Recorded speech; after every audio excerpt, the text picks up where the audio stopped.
I've not seen it. Hello. Even Derek? Yes. I thought you were calling me.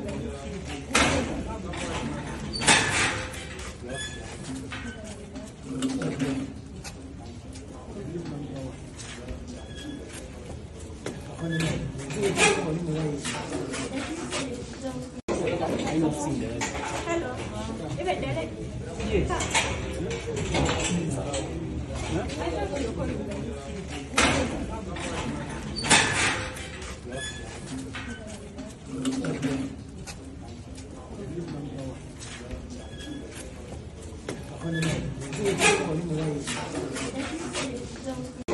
I've not seen it. Hello. Even Derek? Yes. I thought you were calling me.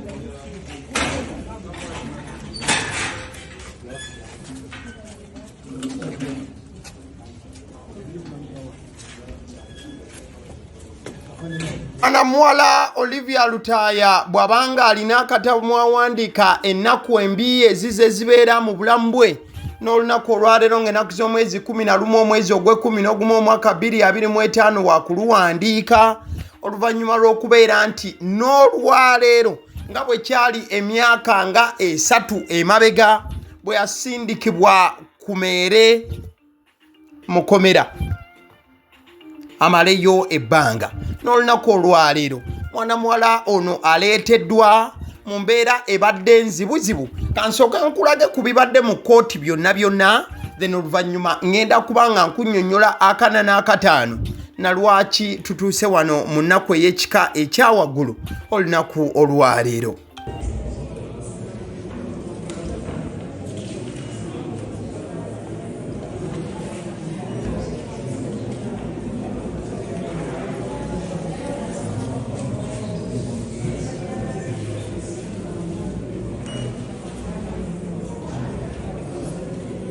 What language do you understand?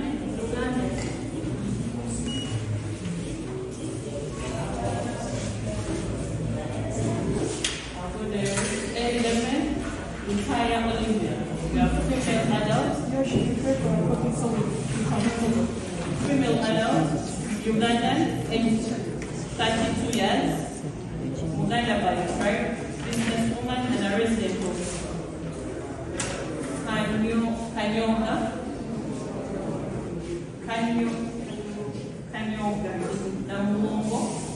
in Makinde Division in Kampala District. Drilling contrary to Section 45(1)(b) of the Penal Code Act, Cap 128.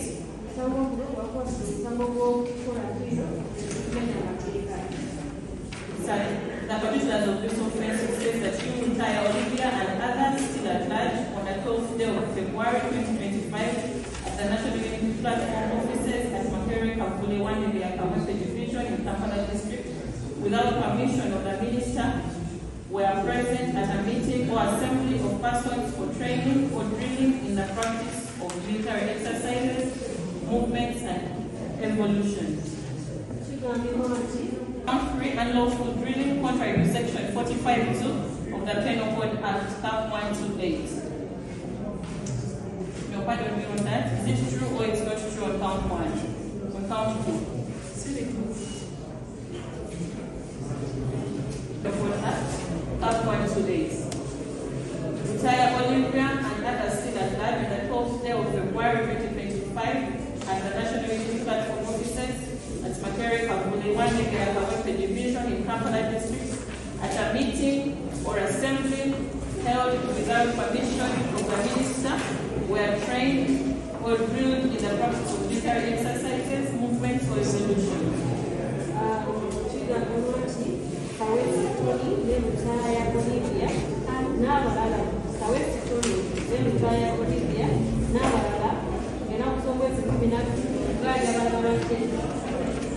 Is it true or it's not true?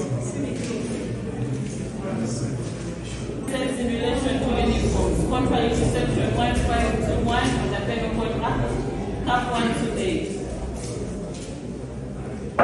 Lutaaya Olivia and others still at large on the 12th day of February 2025 at the National Unity Platform offices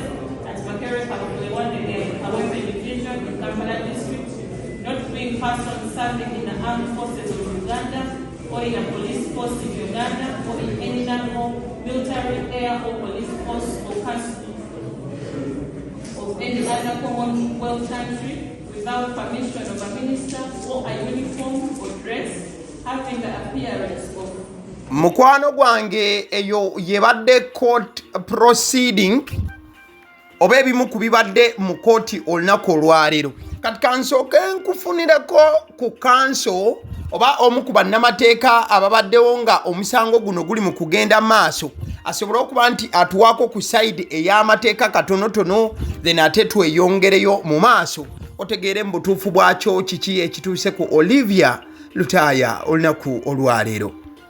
Olwaleero Olivia Lutaaya Bamugase balala bebateekako omusango gwa kukola dduyiro wabweru w'amateeka. Era omusango ogwo gubadde gukomawo okuwulirwa ennaku z'omwezi 18 okuwulira bbeeru y'abalala gyetwatandiseeko mandatory bail. Ekyawuka ku Olivia Lutaaya nti obuvune bwe bwonna bulabika bumujjudde ku mikono buli wamu ne ku mutwe. Twatandikidde wandegeya okutegeera nti nno bali mumuggyako bujulizi obw'okulaga nti yali tocha naye nga n'obulala bwerambika bwokka mu mikono gye mugirabye akulaga obuvune bwamutuusibwako yakwatibwa luli military court nti buno bukadde atulaze n'obupya butwerabiddeko ng'olaba nga akabonero k'okunguka tulaga ekirimu. Tetulowooza nti obuteekwasa kintu kyonna tufune dokita wuwe tukakkiririzaamu asobole okutuwa lipooti gyetukkiririzaamu ennaku z'omwezi 18 ezinatuuka okusaba kooti kwegobye tukukkiriza ne tuyinza kukkiririzaamu kubanga mu mateeka omuntu alina eddembe okufuna omusawo alina ebbeetu eryo kooti lyemugjeeko tejja tugaana genda mu maaso nogenda n'obujulizi obwo bwe tulina n'ekyokuba nti nno bamusibye essaawa ezisukka mu 9 constitution zeeyogerako zandibadde 48 bamutambuza wano ne wali byemu ku ebyo tugenda okweyambisa ennaku z'omwezi 18 kuba ntumusaba ayimbule akaluka kooti. Tulowoozezza nti olwaleero kibadde kya buli az'amaanyi agyali tutateekayo obujulizi obw'essimba ng'obwo ate naye nakkiriziganya naffe n'atugamba nti akkiriza kubeera mu busibe paka nga 18 tunamusabira okwemera.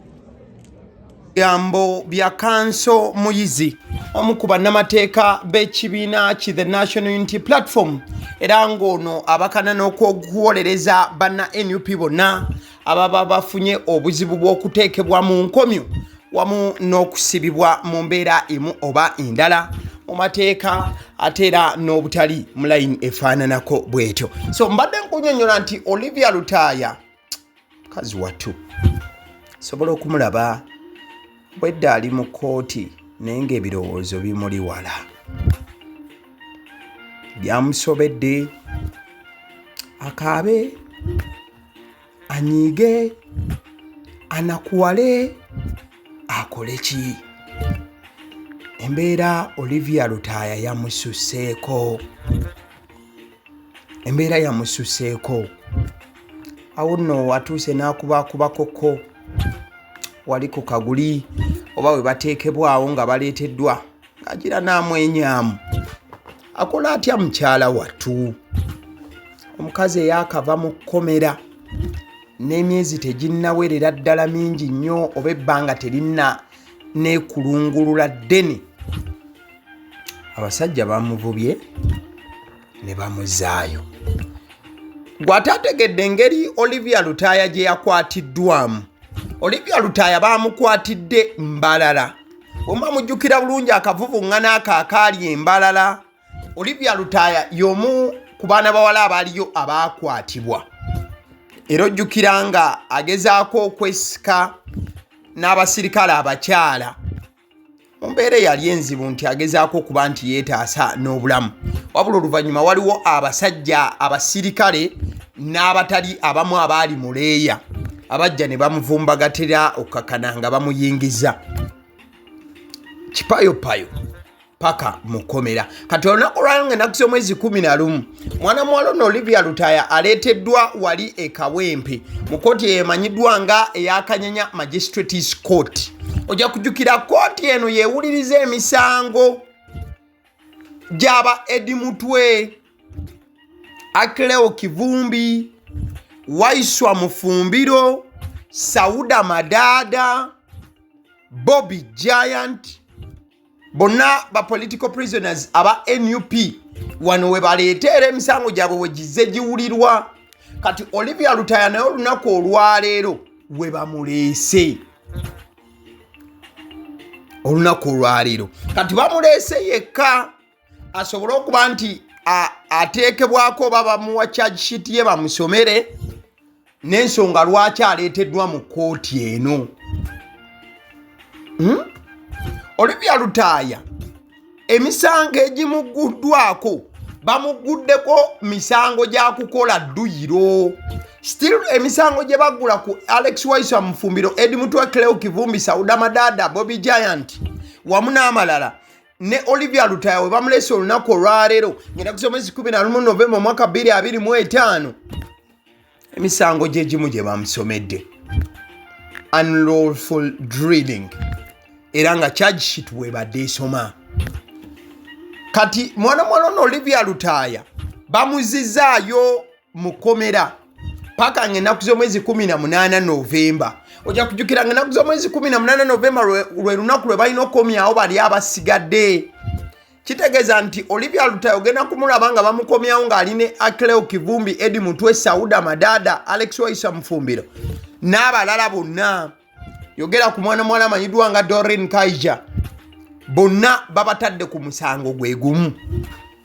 Newankubadde nti Olivia Lutaaya okuva yakomawo mu kkomera abaddewo era still ng'atambuza emirimu gy'ekibiina ki the National Unity Platform nga tewaliwo samoni yonna yali emuweereddwa oba okuyitibwa kwonna nti ab'amateeka oba ab'obuyinza bamugambye nti janguuko ku komera we reporting kale obeeko kyowandika nga statement n'ebiringa ebyo. Wabula olukuŋŋaana lwa His Excellency Bobby Wine wali embalala abasajja be baamukwatira. Kati okuva bw'abadde yakwatibwa buli omu abadde ng'abuuza Olivia Lutaaya yazza musango ki? Omulundi guno ate ki ekyamukwasizza? Olw'ensonga nti abamu ku be bazze bakwata mu campaigns zino baadde babagamba emisango ng'oku okwasa emmotoka, emipiira eza poliisi n'ebintu ebigwa mu kkowa eryo. Ekimu ku bintu Olivia Lutaaya kyabadde tasuubirwamu oba yadde okubanga waliwo akakwate n'akantu ke baali bamuwuliddeko oba okwogerebwako. So olwoba social media buli omu annyogoza era awoze ekyokubeera nti omukyalo ono yamala mu kkomera emyaka 3 n'omusobyo yakateebwa. Ojja kujjukira nti Olivia Lutaaya okuva mu kkomera yafuna kyoyinza okuyita presidential pardon oba president w'eggwanga yabawa ekisonyiwo. Ojja kujjukira kwaliko Olivia Lutaaya, kwaliko omwana mulenzi oli eyajja musiraamu oyo eyajja n'atambula wano nawali oluvannyuma ate n'ayogera ebintu ebyawukana ku NUP n'ebigwa mu kkowa eryo omusiraamu ndowooza mumutegedde then n'abalala. Wabula kyanakunyonyini ddala nti Olivia Lutaaya adiziddwayo. Kati olunaku olwaleero wakati nga okulonda kuli mu kwetegekerwa njagala nkuddizeeyoko ku bigambo bino ebyayogerwa munnamagye ow'ekitiibwa Felix Kulayigye ng'alina ky'annyonnyola bannayuganda. Yabagambira nti okulonda olina eddembe okulonda ng'okyalina akakonge mu ngalo, wabula njagala okutegeeza nti bw'omaliriza okulonda eddembe lyo libalize ebbali wabula okulindirira ebiva mu kulonda. Sooka owulirize omukulu ngenda kukuvunulirako bye yali annyonnyola awo kimu ku kimu. At the same time tujja kuba nga twolekera tweyongere mu maaso. The voter is only free during the casting of the vote. The moment the ballot paper disappears into the ballot box, your freedom has ended. You are now either a slave or a liberated individual of the person you have elected for the next 5 years. You elect a buffoon, there you are for the next 5 years. You elect a fighter, expect boxing in the next 5 years. your elected legislator expect good policies and legislations to come from Parliament. So the choice is yours on that moment. That's how important voting is. And by the way, when the state collapses, there is no even media to talk about. And if I'm lying to you, you just cross over across Lake Wamara and Lake Edward and Lake Albert, the other side, and find if there is any media house operating other than Radio Kapi, UN Radio, before you take it to Somalia.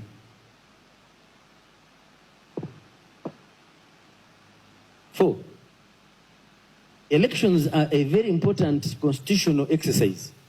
We must participate in the process with maximum respect and responsibility to each other and our mother country.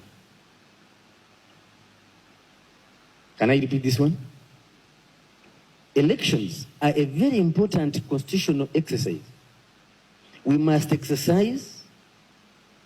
participate in the process with maximum respect and responsibility to each other and to mother country. Uganda will be here before, during, and after elections. The choice of the Uganda want to see after elections is yours. That's when our minister, I want to go to the word of God.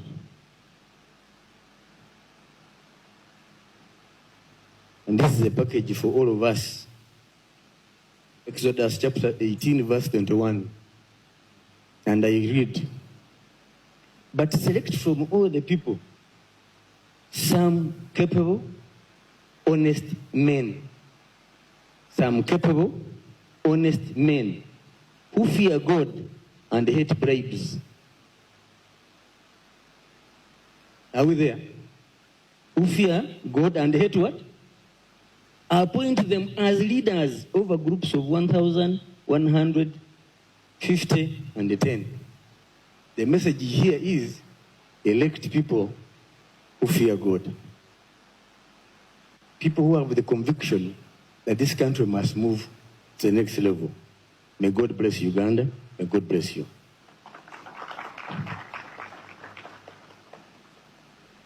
Bigambo bya munnamagye Felix Kulayigye omukulu gye buvuddeko yali abannyonnyola n'agamba nti omulonzi alina eddembe era eddembe lye alirina mu budde obw'okuba ng'atiikinga akalulu n'akalonda wabula bw'omala akakongo okukasuula mu bokisi ne kava mu mikono gyo eddembe lyo awo werikoma. N'agattako nti omuntu gw'onaalonda ogenda kufuuka muddu, you're going to become a slave of the person that you will vote, or a liberation from the person that you will vote.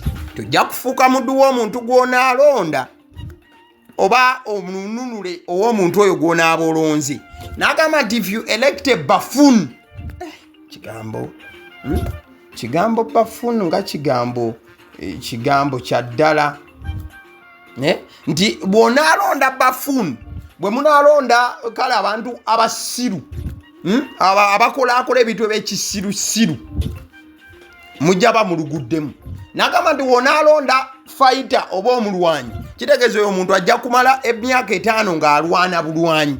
N'agamba nti ate bw'onaalonda omuntu omuteesiteesi oba ateesa, ajja mala emyaka 5 nga weeyagala olw'okuba nti wamulonda. Kati n'amaliza ng'agamba nti mwe abalowooza eggwanga okusaanawo okuyita mu kulwana n'ebisigadde. N'agamba nti singa eggwanga lisaanawo, nammwe ab'amawulire abeewaanawaana muba temulina mawulire ge mujja kuripootinga. N'agamba nti kati bwe mwagala mutanduleko ebigere mugendeko e Congo, mutubuulire oba waliyo zi radio ne TV ezikyakola. N'agamba kale mukkirireko e Somalia. Ebyo byali bigambo bya mukulu Felix Kulayigye ng'alabula bannayuganda ku kalulu eddembe lyoba nalyo wano nga tonnalonda bw'okatiikinga ne kagwamu eddembe liba ligenze. ale nzikiriza nkutegeze ku bannaffe aba Honeybites bagamba nti bo omulimu gwe bakola gwa kukolera byakulya eby'abaana abadda ku masomero. Bwe tugamba abaana abadda ku masomero saabo bokka abadda ku masomero wabula n'ababeera ewaka balina package ey'ebyokulya eby'abaana mu line efaananako bw'etyo. Gwe bakubire bukubizo bagambe njagala package y'ebyokulya by'abaana abali ku masomero oba abaana abalya ebyokulya. Balina ebyokulya yogera ku daddies, yogera ku binyeebwa, amawogola, yogera ku bagiya, yogera ku cupcakes, yogera ku donuts. Osobola okubafuna ku 0709 78 75 08 ate era mukadde ke kamu bw'oba oyagala ku pizza size yonna era namba y'emu ate era mukadde ke kamu bakola ne cake eza buli mukolo babayita aba Honeybites. Njagala n'okutegeeza ku bannaffe aba Alson Painters UG bano basiizi ba langi era nga balina obukugu mu kusiiga langi era bamanyi ne langi ki egenda ku kizimbe kyo era mu ruumu ki. Tebasobola kuddira langi yandigenze mu kisenge ate ne bagisiiga mu ddiiro ey'omu dining ne bagisiiga mu kinaabiro nedda. Alson Painters UG omulimu gw'okusiiga langi bagukugukira ddala. Basiiga ebizimbe okuviira ddala ku ruumu emu paka ku makalina n'amakalina gwe bakubira ebukubizo bagambe nti Alson Painters UG namaliriza okuzimba ekizimbe kyange. In fact ne bw'oba olina ekizimbe nga kikadde nga olaba langi yaakyo efaanana si bulungi, Alson Painters UG bazze kugonjoola nsonga eno. Bakubire ku 0705 1936 be bannaffe aba Alson Painters UG. Aba Sidi Omusunsuzi ly'erinnya eryange yenze aba Sidi Omusunsuzi. Yenze atuula emabega w'omuzindaalo buli lunaku era ly'eddoboozi ly'owuliriza ku mukutu guno aba Sidi Omusunsuzi ly'eddoboozi eryo era ng'omukutu kw'oli gwe guno ogwagaliwo. Nagamba nti information yonna gy'olaba ku channel eno tetugattamu kintu kyonna ate tewali kye tutoolamu. Information nga bw'eba eyingiddewo ffe bwe tugikwata ne tugikuwa. Kati gwe omulabi n'osalawo ki eky'okukozesa information eyo. Kati ky'ogenda okukola mukwano gwange bw'oba omaliriza okulaba vidiyo eno, likinga, commentinga ki ky'olowooza, mukadde ke kamu subscribinga bw'oba nga omukutu guno oli mupya.